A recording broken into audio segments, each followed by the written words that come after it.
Ecclesiastes o mga ngaral, sa chapter 3 po, verse 1 to 8, for the first time, 38 years na ako nagpapastor. Ngayon lang ako magte-text ng napakarami. Ngayon lang Ngayon lang. Pero maniwala ba kayo dyan? Sa haba niya ay isang salita lang ang bukunin ko. Okay! Sige, doon ako sa screen. Sa bawat bagay ay may kapanahunan at panahon sa bawat panukalan sa silong ng langit. Meron akong nakita dyan. Panahon ng kapanganakan at panahon ng kamatayan, panahon ng pagtatanim, at panahon ng pagdulot ng itatanim. 1, 2, 3, 4. May nakita ako dyan. Verse 3. Panahon ng pagpatay, panahon ng pagpapagaling, panahon ng pag-iba, panahon ng pagtatayo. 4 din. Verse 4. Panahon ng pag-iyak at panahon ng pagtawa, panahon ng pagtawis, panahon ng pagsayaw. 4 din. Verse 5. Panahon ng paghahagis ng mga bato, panahon ng pagpipisa ng mga bato, panahon ng pagyakap, panahon ng pagpipigil sa pagyakap. 4 din. Verse 6. Panahon ng paghanap at panahon ng pagkawala, panahon ng pag-iingat at panahon ng pagtatakot. 4 din. 7. Panahon ng pagpunit at panahon ng pananahi, panahon ng pagtahimik, panahon ng pagsasalita. 4 din. Verse 8 plus, panahon ng pag-ibig at panahon ng pagtatanim, panahon ng digma, panahon ng kapayapaan. Mapagpalang Diyos na makapangyarihan sa lahat, nabasa po namin ang teksto na aming pagkukuhanan ng iyong mensahe. Dalangin ko po, Panginoong Hesus, na nawa masok po mo sa bawat isa sa amin. Ang aming mga sarili ay narito, na kung saan ay inihaharap ang aming mga sarili ng sanghay, buhay, kaaya-aya. Na siya namin po katapat ang pagsamba, katapat ang pagpupuri, katapat ang pagpapasalamat, katapat ang pong luwalhatiin ka, Panginoong Jesucristo. Kaya kung nakikita niyo po yan sa bawat isa sa amin, ay huwag mong iksitan ang iyong kapangyarihan at ang iyong kamay upang tugunin ang anuman pong kanilang kailangan o iduludulog at ilalapit sa inyo. Ako naman po ay gamitin niyo lamang ng nayon sa iyong kalooban. Hindi po ako kung hindi ikaw ang makita, hindi po ako, hindi po ang nalalaman ko. Kung hindi kayo po, Panginoon, ang salita may pumasok lang sa aking kaisipan at lumabas po sa aking labi upang sa gayon lahat kami ay makapakinig ng iyong salita. Panginoong Hesus, muli po, masumpungan mo nawa sa bawat isa sa amin na kami po ay totoong nariyan. Masumpungan mo nawa sa amin na ang aming buong puso, buong kaluluwa, buong lakas, buong pag-iisip ay narito. Buong gayon, Panginoon, at magkagayon ang lahat ng bagay. Maraming salamat sa pagpapala, kabutihan, kalakasan, pagpapagaling. Salamat po sa lahat. Ito ang aming sabag-dalangin sa pangalan ng Panginoong Hesus. Amen. Palakpakan natin ang Panginoon at minsan.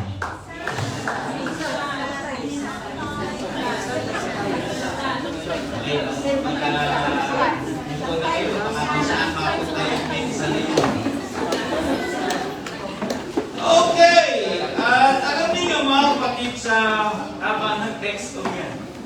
Sa 8 verse na yan, mga kapatid, ay siguro napansin niyo naman, pinipilan ko na, no?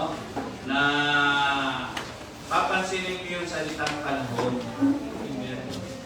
Nang isinulat po yan ni Haring Solomon, mga kapatid, ay sinigurado niya na yung paggamit niya doon sa salitang panahon ay tinatawag po sa aking pagkakaintindi at pagkakaunawa ay katulad po sa salitang sometimes or minsan. Kasi panahon daw ng pagtatanim. Ibig sabihin, kung inyong iintindihin, hindi araw-araw nagtatanim. Di ba? Panahon ng digma, hindi araw-araw nagtidigma. Pero binanggit yung panahon. Di ba, no? Kaya, totally mga kapatid, doon ko kinuha yung mensahe at itinranslate ko lang o ibinago ko lang sa salitang tinatawag na minsan. Kasi yung panahon ng pagtawa, hindi lahat daw tumatawa. Sa panahon ng kamatayan at pagpatay ay hindi naman habang panahon ay o araw-araw ay pumapatay. Diba? No? Kaya katumbas ng salitang panahon na yan, ang salitang minsan. Okay? Pagka binigyan ko po yan ng sarili kong definisyon, ako lang po ang magbibigay. Hindi si Webster, hindi kung sino-sino mga kapatid na sikat na mga diksyonaryo. Ako po magbibigay ng sarili kong definisyon dyan sa salitang minsan. Sa ganang akin, ang kahulugan niyan ay darating lang. Pansamantala. Pagkakataon. Kasi yung salitang sometimes, mga kapatid, ay kung minsan lang yun. Diba? Okay. At dyan sa title na yan, mga kapatid, meron akong tatlong pupurto sa iyo. Ang kapangyarihan ng Diyos, ang habag at kapatawaran ng Diyos. At yung pangatlo, ang minsan lang darating. Okay? Yan tatlong yan, bantayan natin, mga kapatid. No question, lalo na tayo mga Kristiyano, kung pag-aaralan natin, kung ating patutunayan, kung ating mararamdaman, ang kapangyarihan ng Diyos, mga kapatid, ay nasubok na natin. Nasubok na yan sa atin. Subok. Ang hindi nakakasubok ng kapangyarihan ng ating Panginoon na narito sa oras na ito, pwede nang umuwi. Oh, I'm sorry, Brother TL, siguro kaya ka bumabalik. Sa ganitong pananambahan, ay mayroon kang naramdaman. Diba? At napapatunayan mo, kaya ka nagsisimba, dahil wala namang pagsisimba naman ng reliyon, ay lagi kang nakatuon yan ay tungkol sa Diyos. Diba, no? At patungkol sa Diyos na yun, isa sa mga kadahilanan na kung bakit tayo sumisimba, dahil alam nating makapangyarihan ang Diyos. Isipin nyo na lang, ang Genesis chapter 1, verse 1. Pansinin nyo nang pasimula ay nilikha ng Diyos ang langit at lupa. Kapag kayan sinunod-sunod nyo, hanggang verse 28, hanggang verse 27, mga kapatid, sisiguraduhin ko ang lahat ng mga naroroon, liban lang sa Genesis chapter 26, 27, ay ang mga taong katulad natin. Lahat nilikha sa pamamagitan ng salita. Sipin yung sa pamamagitan ng salita ay nagkaroon ng liwanag.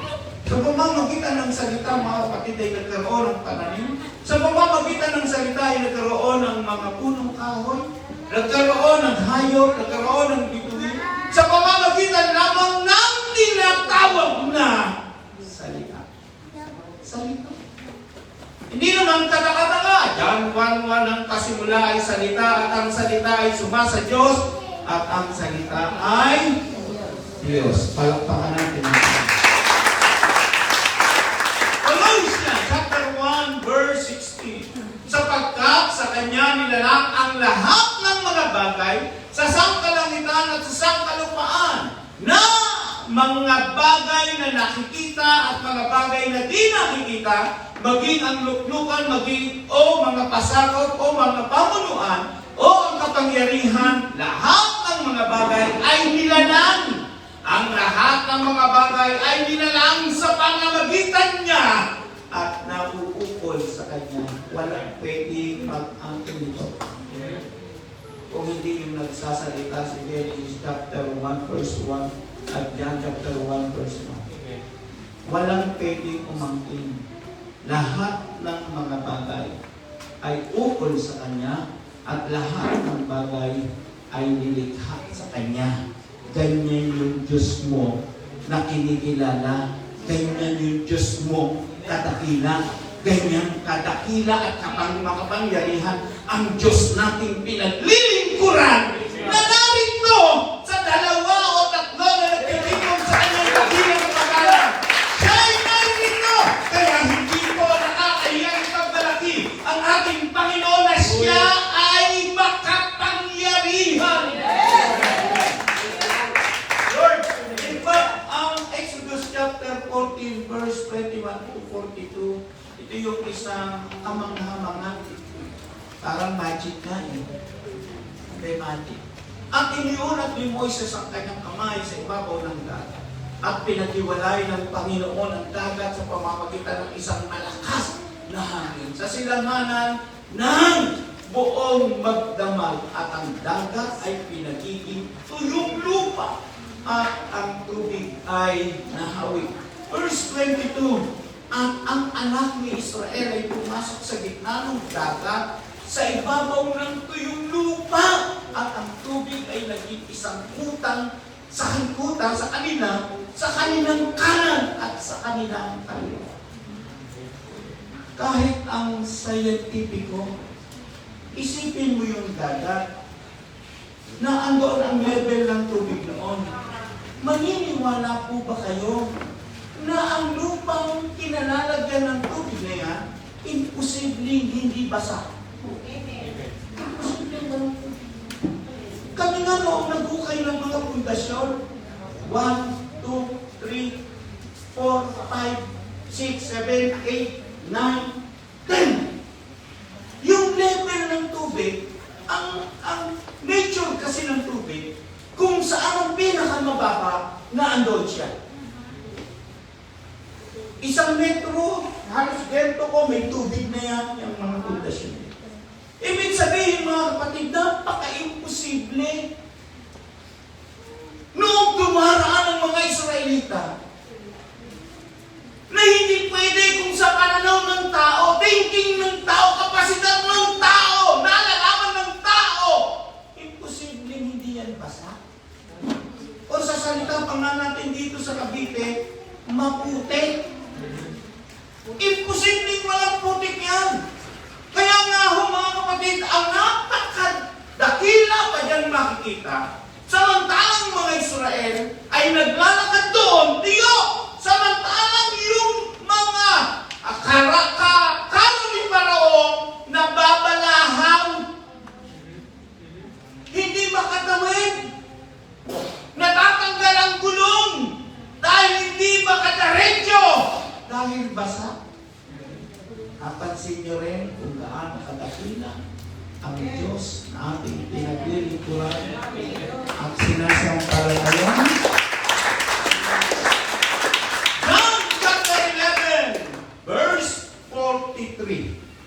Pakikita lang natin ang isa sa mga di pangkaraniwang kadakilaan. At nang masabi niya ang gayon ay sumigaw siya. Ito po ay kasaysayan ni Lazaro, ni Marta, ni Magdalena, at ang ating Panginoon. Okay? In short, patay na dyan 4 days na si Lazaro. Ang naalala ko lang, si Pastor Upad sa Bagtas, bumuhay ng bata. Okay, ha? Tapos si Pablo, si Eutico, okay, nung nangaral si Pablo ng 24 hours, hindi pa naman ako dumarating sa gano'n. Maximum ko lang ng pangangaral ay 1.5, diba, no? Okay, si Pablo magdamag, nakakatulog si Eutico. Sa pagtulog niya, nasa ibabaw siya ng pasimano, ng second floor, pagbagsak ni Eutico, patay. Kaya huwag kayong matutulog. Kasi hindi ako bumubuhay ng patay. Ha? Okay, ha? Yan lang yung magandang usapan niya, ha? Kaya huwag kayong matutulog. Dahil hindi ko kayang bumuhay ng patay. Kung ako lang. Pero yung Diyos ko, na pinaglilingkuran, posible na bumuhay ng patay. Verse 44. Siya, napatay, ay lumabas at natatalian ng mga kamay at mga paa ng kayong panglibing at ang kanyang mukha ay nababalutan din ng isang panyo ni sinasabi ni Jesus, siya'y kalagan at bayaang siya'y yumaon. Verse 42 nga, Kuya Ivan. Verse 42. Taas lang. Ayan na. 43 na, 43. At nang masabi ang gayon ay sumigaw siya ng malakas na tinig at nagsabing, lumabas ka. Baliktad kami ng Panginoon. siya bumuhay, yung sinabi niya, lumabas ka. Ako naman nagpapalabas, ang natutulog. Yung hindi nakikinig.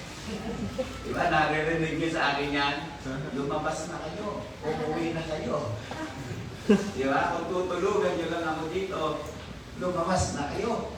Pero ang Panginoon, yung salita niya, masyadong opposite doon sa sinasabi ko. Diba, no? Sabi ng Panginoon, mga 4 days na yung patay.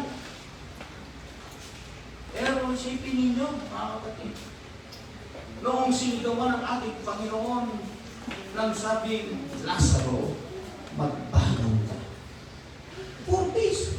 Pang pinagtatawanan nga sila dyan eh. Sabi niya, pupunta din. Kapat na araw ng patay. Parang imposible.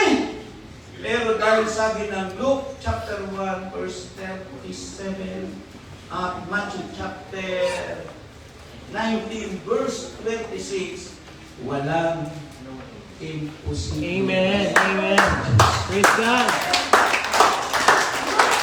Walang imposible sa Panginoon. Kaya nga yung kapangyarihan, mga kapatid, ng ating Diyos, ng Diyos na ating pinaglilingkuran, ay walang limitasyon. Walang imposible sa Kanya. Amen. Lalo na kung kalooban niya ang nasusunod sa buhay mo, at kung ikaw, mga kapatid, ay naglilingkod talaga ng tapat sa ating Panginoon, ang kapangyarihan ng Diyos unlimited. Amen. Hallelujah. Amen. Praise the Lord.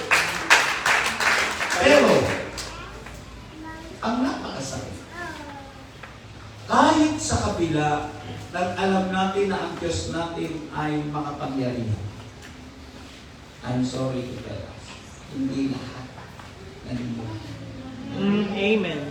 Right.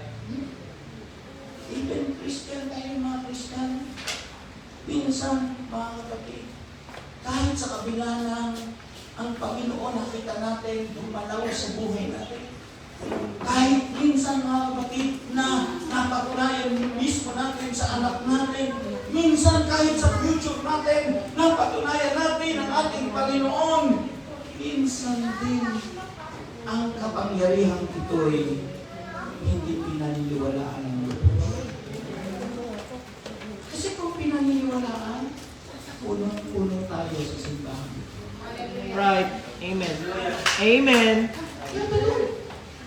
At maraming Ito. tao sa simbahan kaysa nasa Robinson. Come on.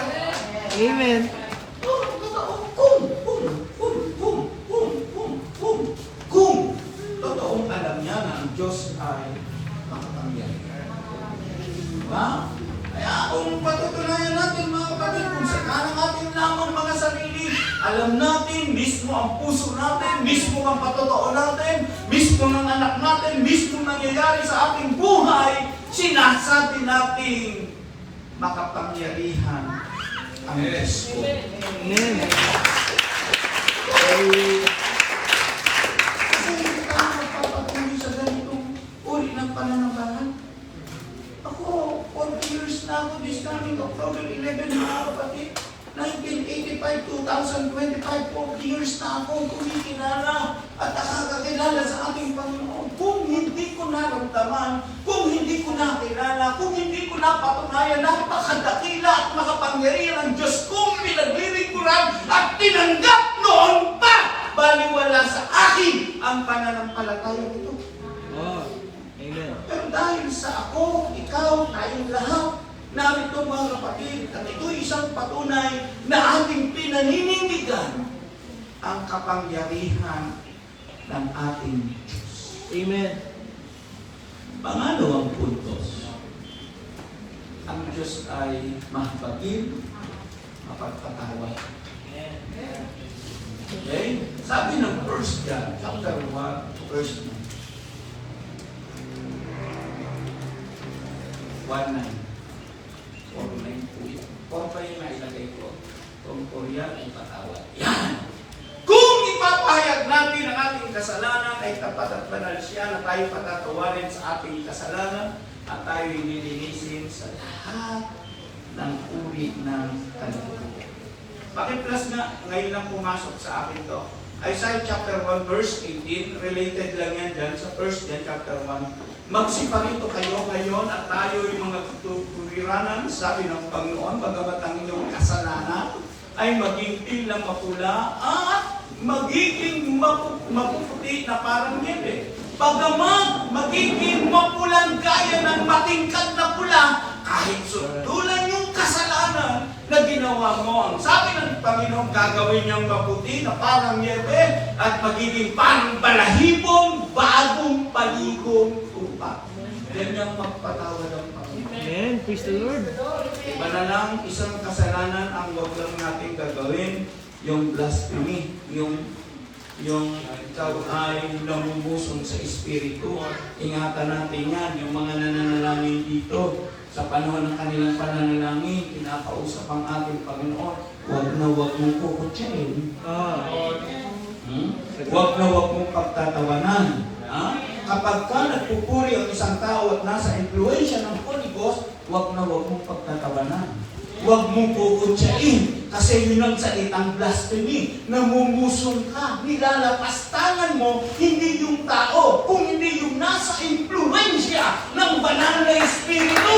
As long na ano ang kasalanan, liban sa blasphemy, kayang patawarin ng Diyos. Kayang patawarin. Alam mo kung magpatawad siya? Hebrews chapter 8 verse 2. Sabi niya ay ganito, sapagkat kayo'y magiging mahabagin. Siya, ako'y magiging mahabagin sa kanilang kalikuan. At ang kanilang kasalanan ay hindi ko na aalalahanin. Praise the Lord. Sipin niyo yan. Yung kasalanan, yung word na kasalanan, mga kapatid. Sabi ng Panginoon, kahit yan ay mapula, na maging mapulang mapula pa. Sabi ng Panginoon, hindi ko na ito aalalahanin kapag ipinahayag mo ang iyong kasalanan. Sabi ng Diyos, ako'y tapat at banal na sa iyo'y magpapatawad sa lahat ng iyong kasalanan. Hebrews chapter 10 verse 17 say, pero may isang word lang nagbago dyan. Ang kanilang mga kasalanan at ang kanilang kasamaan ay hindi ko na aalalahanin. Napakatila ng Diyos natin. Grabe magpatawad. Grabe mabag, mga kapatid, no? Yan yung Diyos na kung saan ay nabayubay sa krus ng Kalbaryo doon sa Kalgota. Kaya ang huling damit niya sa John chapter 19 verse 30, it is peace. Amen. Yun yung pitong wika, pitong salita na sinabi ng ating Panginoon. Ang pinakaputi o pito doon, bago lagutan siya ng hilingan, mga kapatid, ay naganap na. Alam niyo yung naganap na? Yan yung sinasabi sa Hebrews chapter 9, verse 22 na sinabi ng ating Panginoon, at masasabi ko lahat ng mga bagay. At ayon sa kautusan ay halos masasabi ko lahat ng bagay ay nililinis ng dugo at maliban sa pagkabuhos ng dugo noong sinibat siya.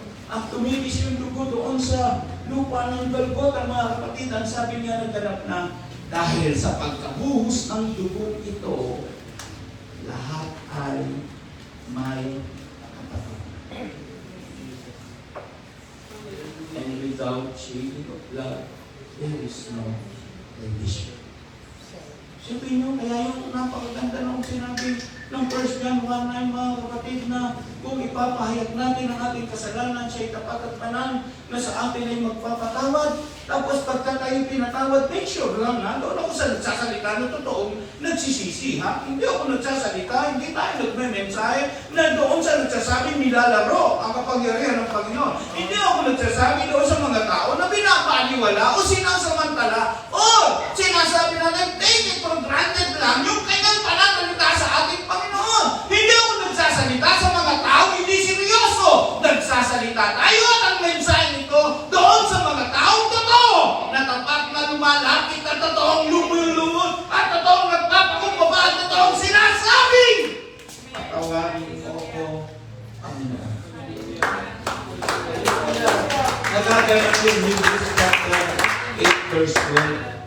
Hindi niya naaalalahanin pa. Nagaganap yung Hebrews chapter 10 verse 17. Nagaganap yun. Kung magpatawad ang Diyos, di lilimot. Tayong mga tao, daig pa natin ang Diyos. Oo, minsan.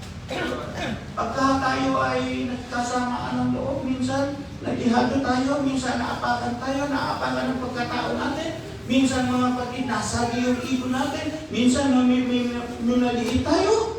Kapag kaya yung ganoon, abay, mas matindi pa sa Diyos. Nagtatanim ng kawayan. Samantalang yung Diyos, mga kapatid, pansinin ninyo, sabi niya, ipahayag mo yung kasalanan, ako'y tapat at banal na sa iyo magpapatawad. Samantalang yung tao, pagka ang tao na sinaktan, ang tao na saktan, pag nakita, samba ko lang mukha, naku, nakamuot ang mukha, parang sira na ang araw, nakita lamang yung kasamaan ng Diyos. Pero ang galing niyang lumuhod, ang galing niyang magsabi, Panginoon, patawarin mo ako. Parang naalala ko tuloy yung parabula mga kapatid ng judge, mga kapatid, isang tao na alipin na may utang doon sa judge, sa kanyang amo, mga kapatid. Sabi noong alipin, sabi niya, sinisingil na siya, mga kapatid, at sabi ng amo, kailangan, singilin na siya, kailangan kunin na yung pagkakautang niya sa akin, singilin na. Sabi noong alipin, patawarin mo ako, patawarin mo ako, patawarin mo ako. Noong sabi sa kasaysayan, pinatawad siya ng kanyang Panginoon. Noong paglabas niya, nakita niya rin yung may utang sa kanya. Na hindi nagpatawad, hindi pinatawad, bagkus ay pinabilang pa. Kaya nung nabalitaan ng Panginoon, pinatawad siya. Pinatawad siya ulit. Dahil totoo, sabi ng Galatians chapter 6 verse 10, kung ano ang tinanim mo, siyang aanihin mo. Hindi na rin siya pinatawad. Make sure mga kapatid na yung salitang ating narinig na sinasabi, kung ang Diyos ay nagpatawad, tao pa kaya? Narinig natin yan. Dahil ganyan mga kapatid, ang Panginoon ko magpatawad sa atin. Sino mag-analyze dito, mag-assess sa bawat isa sa atin? Lagi ko itong sinasabi. Sino ka, Brother Edwin? Sino ako? Sino kayo na nandito? Ano na nakatayuan natin? Ano ba ang sitwasyon natin sa buhay? Sino ka noong nakaraan? Wala ka tayong pagmamalaki dito sa Panginoon. Kung ano kalagayo mo, lumanong kayo mo, ang katotohanan yan, mga kapatid. Lahat tayo, biyaya lang ng Diyos. Kung may lakas tayo, biyaya ng Diyos. Kung matalino tayo, biyaya ng Diyos. Kung may trabaho tayo, biyaya ng Diyos. Kung maganda ka, biyaya ng Diyos. Kung maganda trabaho mo, biyaya ng Diyos. Kung maganda income mo, biyaya ng Diyos.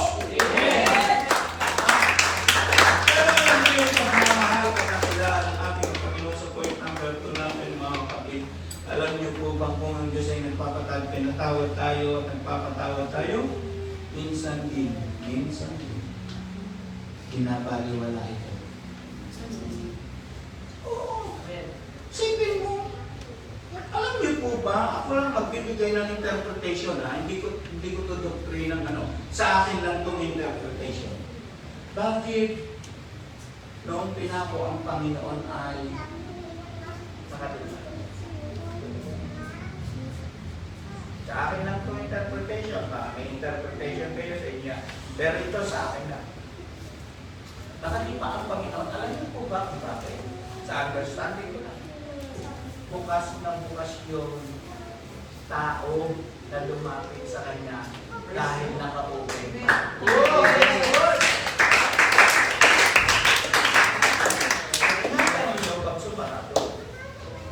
Pero as long na nakaganyan ang Panginoon, as long na sinasabi niya, kung ipapahayag mo iyong kasalanan, siya ay tapat at banal, na sa amin ay magpapatawad, ako po, Panginoon, salamat sa inyong pang-intindi sa amin. Dahil tama ang Romans chapter 3 verse 10, walang matuwid, wala kahit isa, ang lahat ay nagkakasala.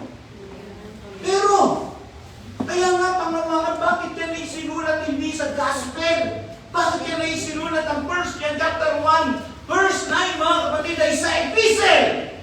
Ang epistle ay para sa mga taong tumanggap sa ating Panginoon. Pero siyempre, huwag din naman natin abusuhin. Di ba? Ang pagkakasala, pagka unintention, yan yung tinatawag na pagkakamali. Pero kapag intention, sinasadya, alam mo yun. Kaya nga sa nakakaalam ng katotohanan, sabi ng Book of James, sa nakakaalam ng katotohanan, at kapag hindi niya ito ginawa, magiging kasalanan. Pero, diba?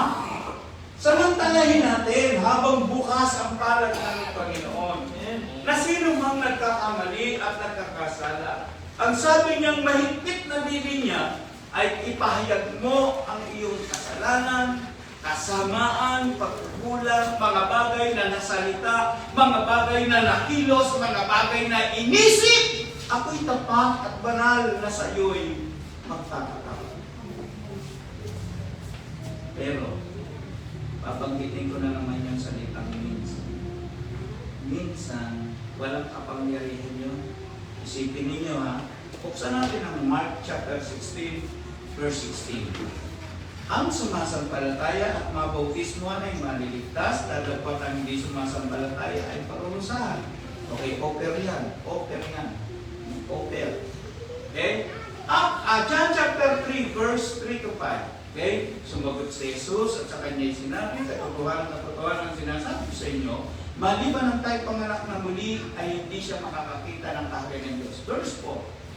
Sinasabi sa kanya ni Nicodemo, paano may papanganak ang tao kung siya'y matanda na makakapasok baga siya bilang ikalawa sa tiyan ng kanyang ina at ipanganak? Verse 5. Sumagot si Jesus, katotohanan ang sinasabi ko sa katotohanan ang sinasabi ko sa inyo, maliban na ang tayo panganak ng tubig at ng Espiritu ay hindi siya makakapasok sa kaharian ng Diyos. Okay? Acts, katuparan yan. Ang katuparan ng John chapter 3 verse 3 to 5, ang Acts chapter 2 verse 38, sumagot si Pedro, magsisi kayo at magbautismo ang bawat isa sa inyo sa pangalan ni Jesucristo sa ikapagpapatawad ng inyong mga kasalanan at tatanggapin ninyo ang kaloob ng Espiritu Santo. Ang nagsalita niyan, yan ay doktrina, yan ay mahigpit na bilin, yan ay offer ng ating Panginoon. Pero ang offer na yan, binabaliwala. Ulitin ko na naman. Kung naiintindihan sana nila, diba? Kung naiintindihan sana ng karamihan, mas puno ang simbahan kaysa mga resort ngayon. Mas puno ang simbahan kung naiintindihan. Diba? Yan ang problema. Another na problema yan. Pero kung tutuisin mga kapatid, lahat yung mga sinabi ng ating Panginoon na yan, dumaraan yan. Hindi yan pansamantala. At yan po ay pagkakataon lamang. Yung mga sinabi ng ating Panginoon, dumarating lang yan. Okay? Kung dumating lang, pwedeng matapos. Sinasabi natin pansamantala yan dahil may katapusan. At kung yan ay pagkakataon, grab the opportunity. Diba? Point number 3.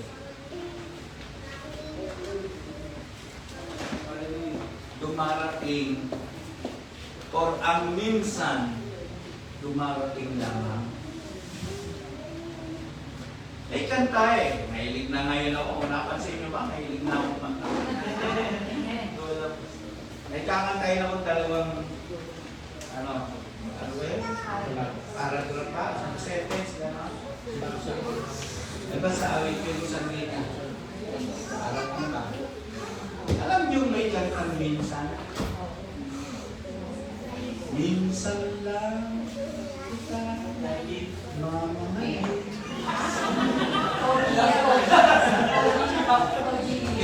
sila magkakaroon.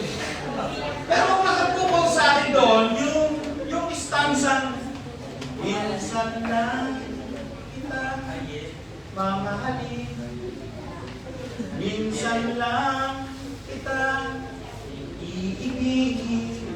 Wow naman. Ang masakit doon, may kondisyon, yung minsan. Napansin ninyo? Yung sabi ng creator, author ng kanta, mamahalin kita. Nagmamahal ako sa iyo. Nag-o-offer ako sa iyo. Ang pag-ibig ko totoo. Ang pagmamahal ko totoo. Pero minsan na. Kung iintindihin ang pinag-uukulan, Sister Rana, titig na titig ka kasi sa akin, ha? Pakinig na pakinig ka sa akin sa minsan lang. Iibigin. Alam niyo po ba, kung i-convert natin sa Panginoon? Amen. Yung John chapter 3 verse 16, pinag-po siya ni Brother Manny, lagi kong nakikita yun. Kayo na lamang ang pag-ibig ng Diyos sa sanlibutan ay binigay niya ang kanyang putong na anak upang ang sino mang sa kanya ay sumampalataya ay hindi mapahama kung hindi magkaroon ng buhay na walang hanggan. Alam niyo po bang minsan lang din yan? Minsan lang yun. If I'm not mistaken, meron po sa Jeremiah, sinasabi, nakalimutan ko lang kung anong chapter at anong verse, sabi ng Panginoon, oo, iniibig kita ng walang hanggang pag-ibig. Meron akong pag-ibig. Pero itong message natin, mga kapatid, na sinasabi, itong minsan lang, ngayon nasa third point tayo, na darating, mga kapatid, alam ninyo, yung pag-ibig ng Diyos na yan, sa sanlibutan at sa tao, mga kapatid, dumaraan lang yan. Hindi yan lifetime. Yan ay pagkakataon lang. Amen. Kaya nga nung naintindihan ko kung nag-plus sa akin yung salitang minsan, hindi ko sinasabi, mga kapatid, na magaling akong umawit at love, masyado akong ngayon. Tungkol sa pag-ibig, di ba? Pansinin ko yun. Sino ang kumanta ng Brother Ariel? Ariel din! Ariel Rivera ba yun? Ganda kasi. Di ba? Pero kung iintindihin mo ang minahal, kung aware siya, ha? Kung aware. Kasi magandang pakinggan eh. Ang magiging pakinggan agad nung sinasabihan, minahal siya, inibig siya. Pero hindi niya napansin, yung salitang, minsan lang kitang iibigin, minsan lang kitang mamahalin. After this, anumang mangyari, that's it, end. Tapos yung minsan. Kaya, tingnan natin mga kapatid, di ba? Dahil, ang unang point ko dito, na minsan lang darating ang buhay natin.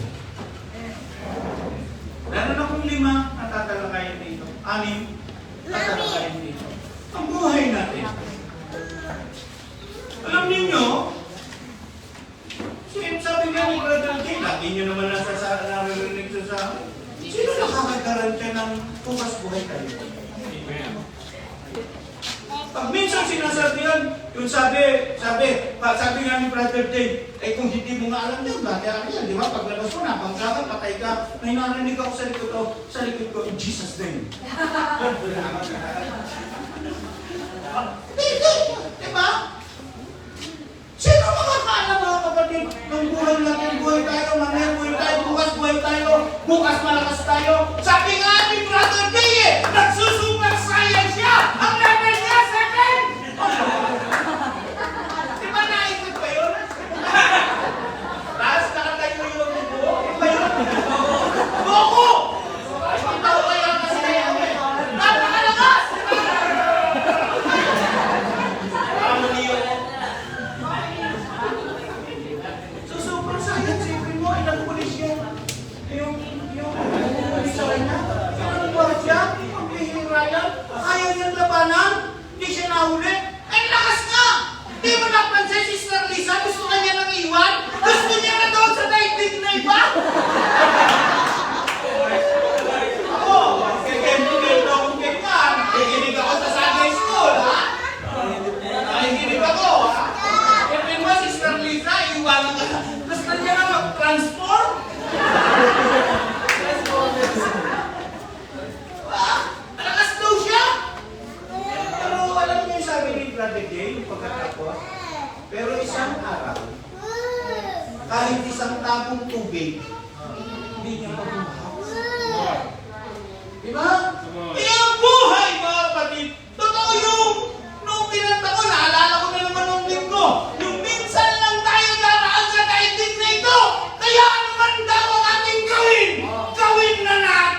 pogi ka. Kaya nga kinumpul ko sa anak mo eh. Inausap ko, pogi ba tatay mo? Ayun, nababa. Kasi namin yung nanay niya, ikaw pogi ka. Pinapunta sa akin yung anak mo. Pogi ba tatay mo? Walang bilip na. Pasalamat ka kay Brother Jay! At pogi ka sa paningin niya. Ang maganda daw, Brother Ian, tinawag ako. Si Pastor Pogi. Pero lahat yan, totoo yung sasabihin. Kulupot tayo pagdating na tama. Ano man ang lilipas ang buhay. Diba? At ang isang bagay na napakasakit, ito ang sinabi ng Hebrews chapter 9, verse 27. Itinakda sa tao ang mamatay na minsan at pagkatapos nito'y pagbuhay. Darating tayo sa kamatayan. Yung pag dumating na tayo, dyan yung matutupad yung sinasabi yung totoo pala ang buhay. Minsan lang. Minsan lang. Kahit nga yung kayamanan eh. Diba? Sabi yung kayamanan, nabi niyo itong narinig, nabanggit din ni Brother Kay, sabi niya, kalakasan natin, hindi sa kayamanan. That's true.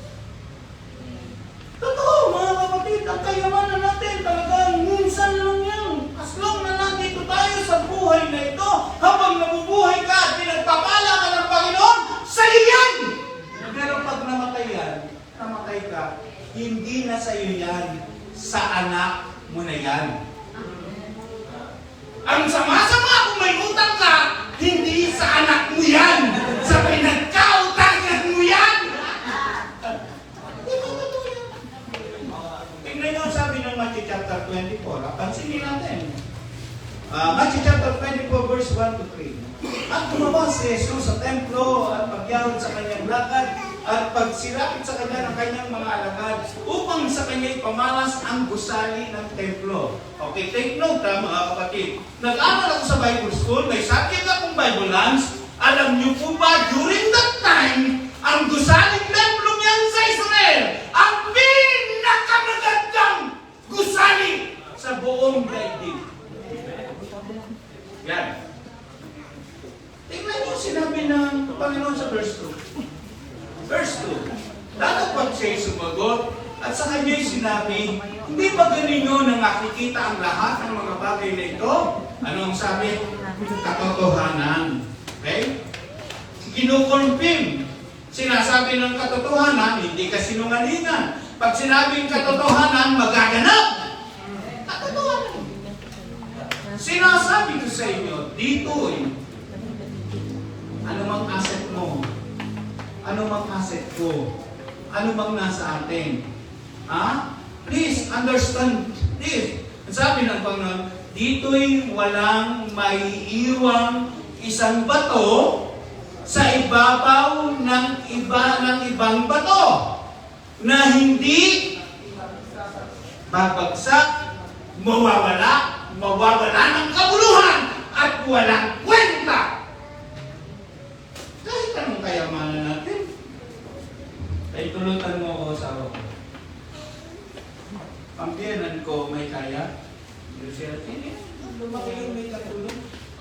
Noong naging asawa ko, simula nung naging asawa ko, walang katulong. Pero nang lumaki may katulong na, ang bahay nila ay 5 kwarto. Okay? Ang salas nila, 3.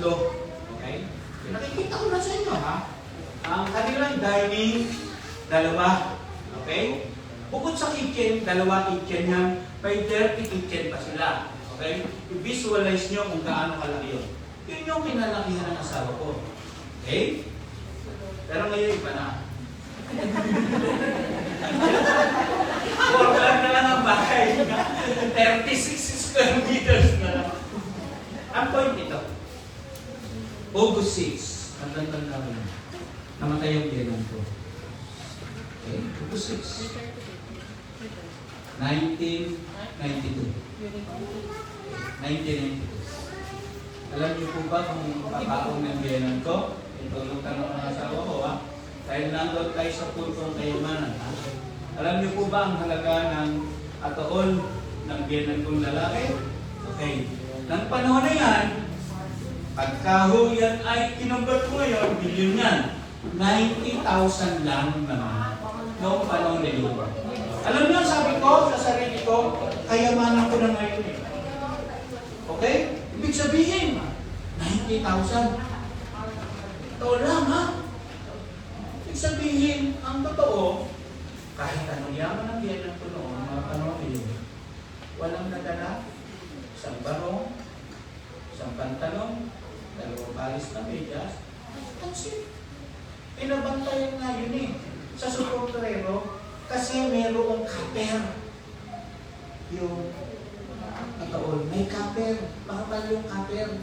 Pwedeng dumukawin, pwedeng nakawin. Pinabantayan yun ng 1 buwan sa suportero. Baka kasi buksan, kunin yung kabaho. Dahil 90,000 lang naman. Kung i-convert yun, siguro mga 4 million, 3 million, hanggang 5 million na kabaho. Yun, very expensive yun. Pero, wala eh. Ang katotohanan, yung kayamanan ng biyanan ko, hindi na-transfer sa langit. Diba? At wala namin siyang nadali. Diba? Kahit tayo, ano mang asset natin sa buhay, hindi lang yung biyanan ko. Kahit tayo, halimbawa sa estado natin, yaman mo na yung 10,000. Iba-iba tayo ng kategorya eh. Diba? May difference tayong yaman. Sabi ko nga sa inyo, ako mayaman ako. Diba?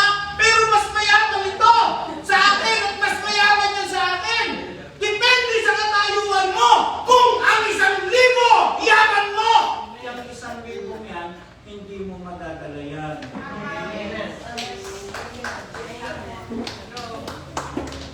Totoo, walang kayamanang mabibigit sa kabilang buhay. Sabi nga lang 6:20 ng Book of Matthew, mag-ipon kayo ng kayamanan na hindi tinatanga, ni hindi kinakalawang, ni hindi nananakaw, ni hindi nahuhukay ng magnanakaw. Pero anything na asset natin, kayamanan natin, sabi ng Panginoon, walang isang bato sa ibabaw ng bato na hindi ibabagsak. Okay? Ibig sabihin, no value pagdating ng na. Okay? Kayamanan yan. Pero minsan lang yan darating sa atin. Kung kayo pinagpapala ng Diyos, lagi kayong mag-praise the Lord. Katulad ni Brother Dave, kung nanonood kayo sa Kanya, ilan lang kasi kami. Praise the Lord. Hallelujah. Hallelujah. Hallelujah. 3 hallelujah yung nasa Kanya. Tapos sumunod si Sister Betty. Ang sabi rin ni Sister Betty, ganoon din. Praise the Lord. Hallelujah. Hallelujah. Hallelujah. Kasi bakit sinasabi yun? 1,000 of praise ang salitang hallelujah. Ito kasalanan tayo sa Panginoon. Kung meron tayo ngayon, kung tayo nakakakain ngayon, kung tayo malakas ngayon, kung meron tayo para sa kinabukasan, praise the name.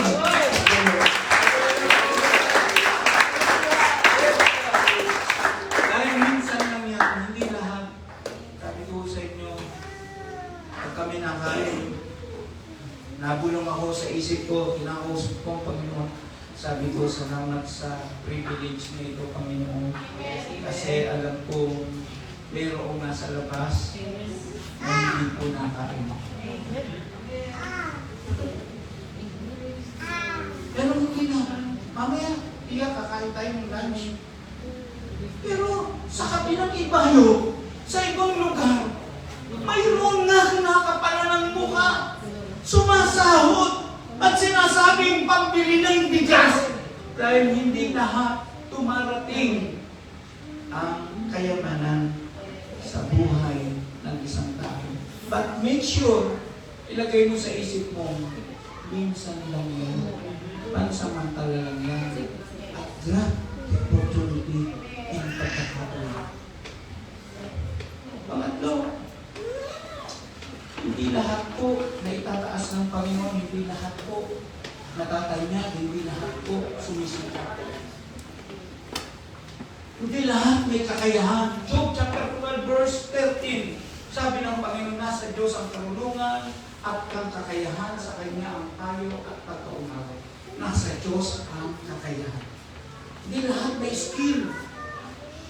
Hindi lahat skill. Hindi lahat magandang umawit. Ako, minando ako sa sarili ko, sabi ko sa Panginoon, bakit ang mga to gagaling ng boses? Ikaw pinagmamalaki sa inyo ng panahon ng student ka din, nag-third runner-up ang pinsan ko. Ganun mo silang gagaling. Totoo po yan, until now, ang gaganda ng boses ng pinsan ko. Bakit ako pampasya ng boses ko? Hindi lahat kasi. Ang point dito, hindi lahat. Hindi lahat may talino, hindi lahat nakatapos, hindi lahat mga kapatid may kaya, hindi lahat nakakapag-aral, hindi lahat mga kapatid ang mayroong kakayahan, talino ang bagay sa buhay mo. Pero overall, ang sabi ni Job, ang Diyos lang nagbigay mo. Pero ang katotohanan din, anumang kakayahan mo, anuman yung nasa iyo, pansamantala mo. Minsan lang yan at pagkakataon lang yan. Ito nabanggit ko ito eh.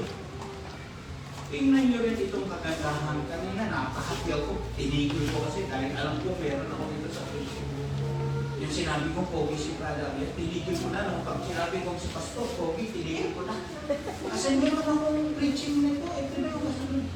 Basahin natin ang Isaiah chapter 40 verse 6 to 8. Ang tinig ng isang nagsasabi, ikaw ay dumating, at sinasabi ng isa, ano ang aking idadating? Lahat ng laman. Hayop man yan. Isda man yan.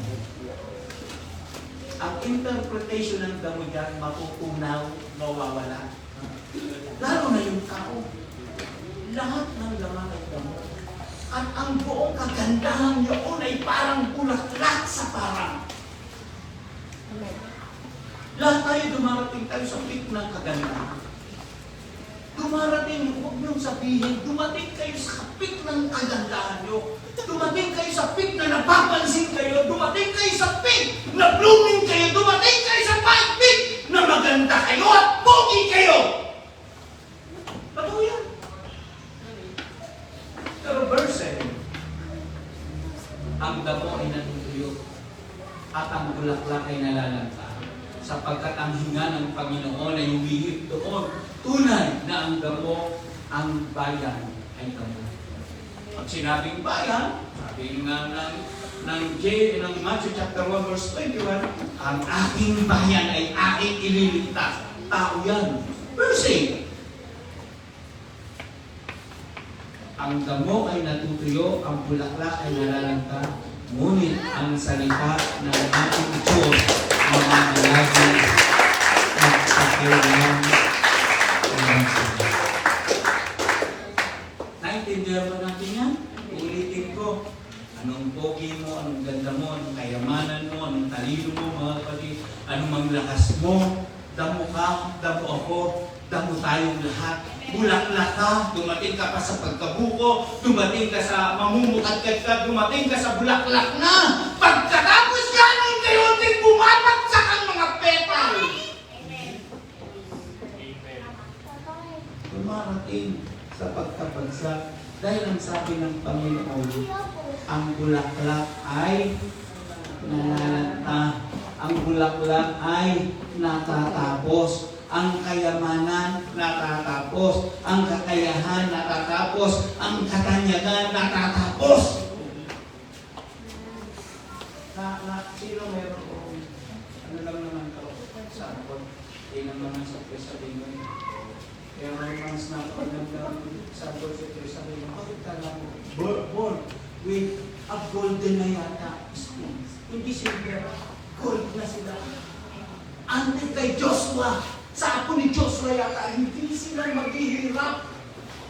Sila na hindi dumarating ang Panginoon. Hindi. Ganoon sila. Sikat si Chris. Pero ang isang totoo, di lang si Chris. Lahat. Si Dorothy kagaling-galing magpatawa. King of Comedy. Nasaan si Dorothy? King of Action Star. Si FPJ. Nasaan si FPJ? Very powerful! Ferdinand Marcos Sr. Tiger siya ng Asia ng panahon niya. Sige ng Pilipinas sa pinakamayaman. Sumunod tayo sa Japan. Ng panahon ni Marcos, pangalawa tayong mayaman sa buong Asia. Buong Asia yun, ha? Buong Asia. Pero nasaan si Ferdinand Marcos Sr. Kailan na rin pala? Kahit sino. Minsan, Mark nyo ito, nag-funeral service ako. Minsan ako natingin. Minsan ako rin ang titignan. Ako rin ang titignan. Totoo yun. Ito dahil ang kagandahan, ang kakayahan, sabi nga ang kasikatan, ang buhay natin, sabi nga katulad lang tayo ng damo, katulad lang tayo ng bulaklak na mabitiyo. Pero, napansin niyo yung sa uling talata na pumalak pa kayo? Bakit niyo pinalakpakan yun? Kasi naniniwala kayo na ang na ang salita, ang sinabi, ang itinuro, ang nasa Bible, mananatiling magpakailan.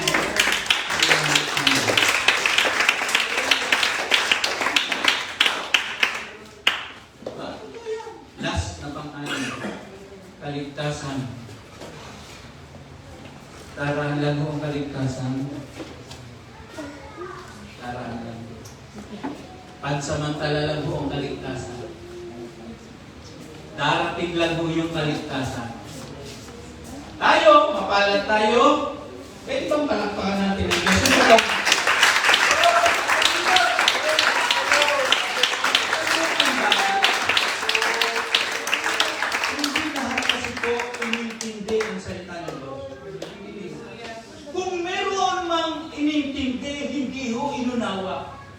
Minsan kahit na naunawaan, hindi naman po ginaganap.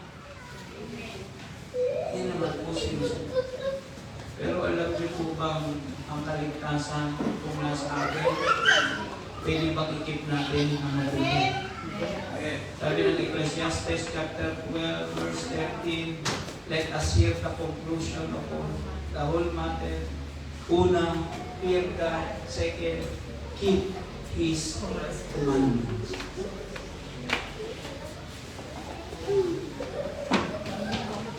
Nasabi ng ating Panginoon. Hindi ko tayo nakakasiguro, may mga pakabula. Sabi ng Panginoon, 10 virgins. Okay? Yung 10 mangmang, yung 10 matalino, pero the same title, virgins. Sino tinutukoy doon? Yung mga tumanggap sa ating Panginoon, yung nakaunawa sa ating Panginoon. Ang title natin, kung tayo Kristiyano, pero may mga mangmang na Kristiyano, may mga matatalinong Kristiyano. At alam natin yung mangmang hindi ligtas.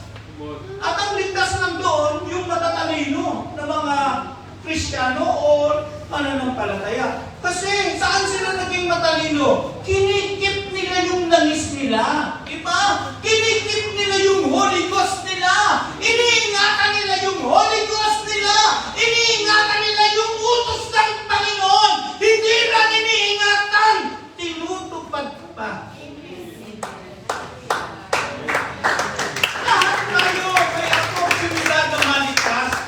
Kaya nga nung sinabi ng Panginoon, kayo na lamang, for God so loved the world that He gave His only begotten Son, that whosoever believeth on Him should not perish, but have everlasting. Kayo, mapalad kayo.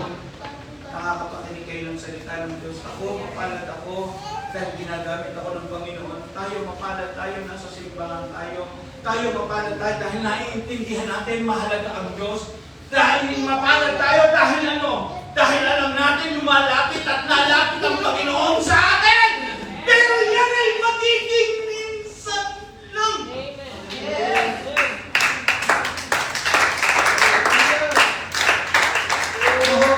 Tapos lahat mawawala, lahat po pagkakataon lang, lahat po darating, lahat po pangsamantala lang.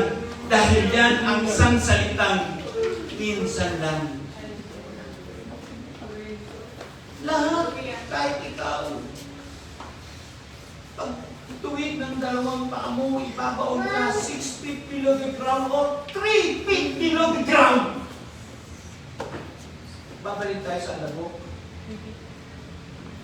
Nasa inyong ganda, nasa inyong talino, nasa inyong... Pero make sure ba, pagka nandun na yung kagandahan, pwede bang purihin natin ang Panginoon? Pag may kaunay-amay, purihin natin ang Panginoon. Purihin mo kayo! Kung tayo nililigtas ng Diyos, purihin ang Panginoon. At kung tayo inaakap, pinamahal, pinanakawat ng Panginoon, purihin ang Panginoon. Ito ang conclusion ng dalawang verse. Pwede ba unahan natin yung last 2 Peter chapter 2 verse 22. Dito ako magtatapos sa dalawang verse. Sunod niya ay Hebrews chapter 10 verse 26.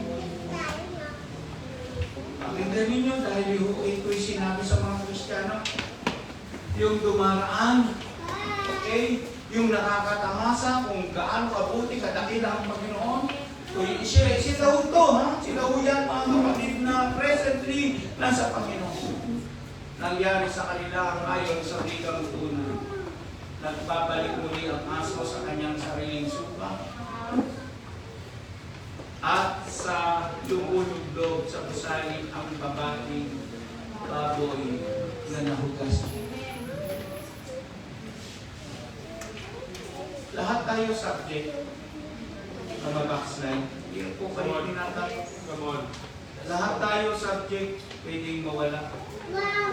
Lahat tayo subject, pwede tayong magaya ni Satanas.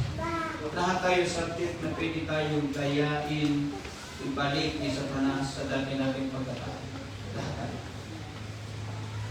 Pero sana, kung binihisan ako ng Panginoon, binihisan ka ng Panginoon, tinaas ka ng Panginoon, tinaas ako ng Panginoon, kung pinatawad ako ng Panginoon, pinatawad ka ng Panginoon, kung pinagpala ako, pinagpala ka ng Panginoon, kung gumaganda ang buhay mo, gumaganda ang buhay ko, kung tayo ay naakap ng Diyos, ikaw ay naakap ng Diyos, kung tayo nagkakaroon ng kaligtasan, ikaw nagkakaroon ng kaligtasan, kung tayo ay iniingatan ng Diyos, ikaw ay iniingatan ng Diyos, pwede ba ang lahat ng kabutihan ng Panginoon ay darating ng minsan sa ating buhay at ito'y magtatapos din? Pwede bang pakisigurado na hindi ka babalik sa lubluban ng kalabaw o lubluban ng baboy? O pwede bang huwag kang bumalik sa supa mo sa dati mong pagkatao? Tinubad mo na yan, itinapon mo na yan, iniluwa mo na yan, huwag mo nang kainin. Yan ang attitude ng aso eh. Kaya nga biblikan eh. Pansinin niyo yung aso, iniluwa. Pansinin niyo, kinakain din. Hallelujah. Yung baboy, nililis na, gusto ka sa kusali. Christian, member ng United Pentecostal Church ng Buena Vista, please, I pray sa Panginoon. Huwag tayong bumalik. Samantalahin natin yung grace ng Panginoon. Samantalahin natin yung opportunity. Samantalahin natin dumarang tayo sa lilim ng tagumpay ng Panginoon. Samantalahin natin mabuti ang Diyos sa atin. Samantalahin natin pinagpapala tayo ng Diyos. Samantalahin natin iniingatan ang anak mo. Samantalahin natin kung itinataas tayo ng Panginoon. Dahil lahat yan, dumarating na at minsan yan. My last verse, 10:26 ng Book of Hebrews.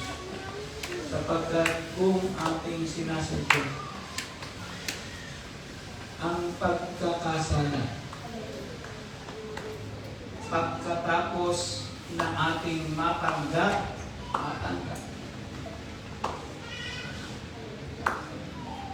ang pagkakilala sa katotohanan.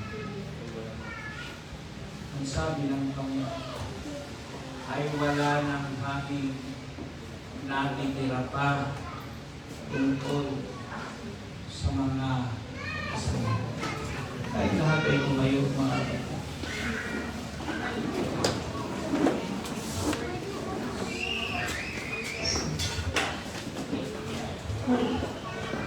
Pwede bang ipikit natin yung ating pwede bang awitin natin yung pinaawit ni Ivan? Kung ako'y mayroong 1,000 buhay, ako'y na ano sa message na yun, alam niyo po ba yung sentro ng awit na yun? 1,000 na yun na yung pinaka-pick. Dahil isang araw yun sa Panginoon. Okay? Sabi doon 1,000, parang sa pagkakaintindi ko, hindi niya aaksayahin yung 1,000 yun at ibibigay niya sa Panginoon. Make sure na iintindihan natin yun.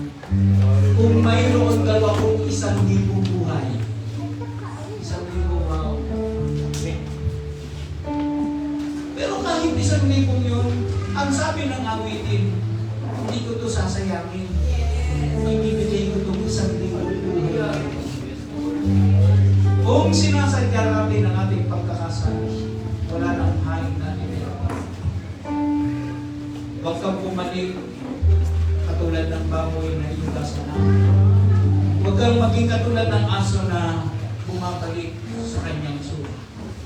Pwede bang awitin natin ito habang iniintindi natin ang mensahe, habang iniintindi natin ang pag-uusap ng Panginoon? Minsan ka lang mabubuhay, minsan ka lang may magiging kakayahan, minsan ka lang darating sa daigdig na ito, minsan ka lang itataas ng Panginoon, minsan ka lang iangat ng Panginoon, but make sure, pinupuri mo ang Panginoon dahil ang lahat ng bagay na yan. Sabi nga, kung ako'y mayroong 1,000 taon,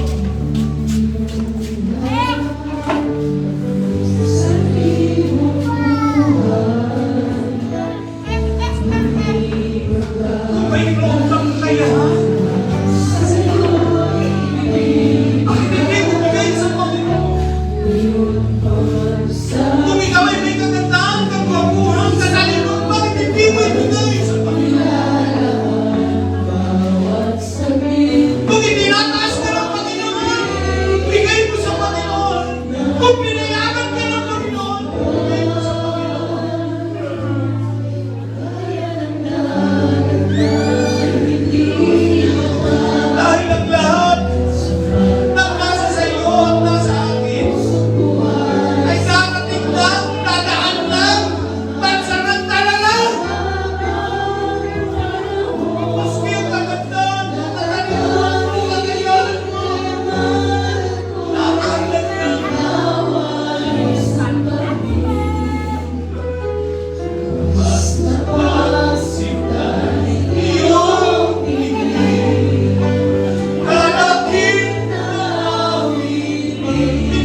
Sabi mo ganito ito, lahat ng hindi mo, Amay, tatanong, benefits, search, at nasa pinakamatangkat sa pinakamatangkat.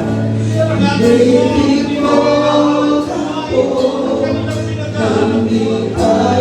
Panginoon, ikatanong, pangalakasan mo,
salamat po, Panginoon Diyos. Ito ang aming samudalamin sa paglalayo, Panginoon.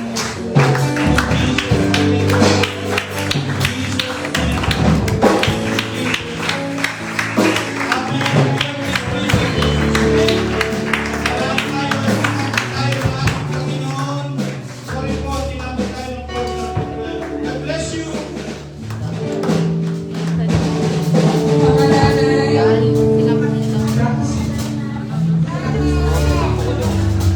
Practice po tayo mga nanay. Dito po tayo sa unahan.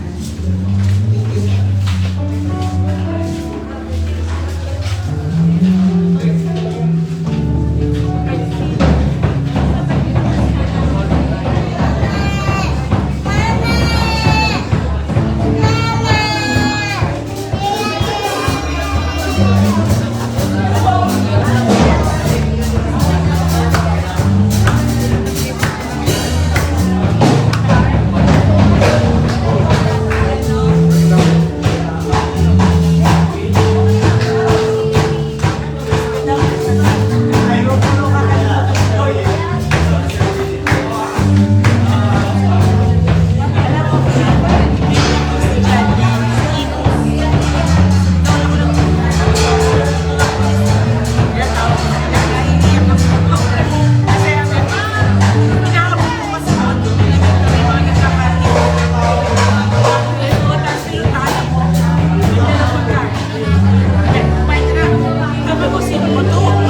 Mama na kasi. Tapos, siya, ma'am, salamat. Sa kanila lang, ayun sa mundo. Kaya nga, iiyak ako.